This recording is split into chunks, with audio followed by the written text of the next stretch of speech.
আমি জীৱনত সকলোৱে সুখী হ'ব বিচাৰোঁ বা সুন্দৰ জীৱন বা সহজ সৰল জীৱন এটা সকলোৱে বিচাৰোঁ, কিন্তু বিচাৰিলেও আমি বহুত ক্ষেত্ৰত নাপাওঁ, কিছুমান আমাৰ ভুলৰ কাৰণে। তো আমি ইচ্ছা কৰিলে আমাৰ জীৱনটোক আমি সহজ আৰু সুন্দৰভাৱে গঢ়িব পাৰোঁ।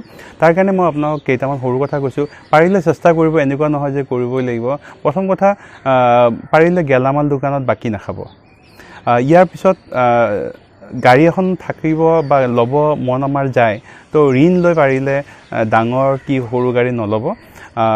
ইয়াৰ পিছতো হৈছে কি, লোকক দেখাবৰ কাৰণে আমি কেতিয়াবা বহুত কিবা কাম কৰোঁ, যে এওঁলোকে ভাল ফাৰ্নিচাৰ আনিছে বা ভাল ঘৰ বনাইছে, কিবা কৰিছে, তো লোকক দেখাবৰ কাৰণে আপুনিও ধাৰে ধুপৰে কিবা কিবি এইবিলাক আপুনি পাৰিলে নকৰাকৈ থাকিব, তেতিয়া কামত দিব। আৰু কেতিয়াবা যদি বিপদ আপদ হয়, মানুহৰ পৰা সিমানখিনিহে ধাৰলৈ ল'ব যিমানখিনি আপুনি বলে পাৰে বা দিব পাৰিব। আনৰ সুখত সুখী হ'বৰ কাৰণে চেষ্টা কৰিব, আৰু যিমানে আপুনি আনৰ সুখত সুখী হয়, চাব সেই সুখ আপোনাৰ নিজৰ জীৱনলৈকে আহিব। যি আছে জীৱনত, যি আছে সেইবিলাক লৈ পিনি সুখী হোৱাৰ কাৰণে চেষ্টা কৰিব।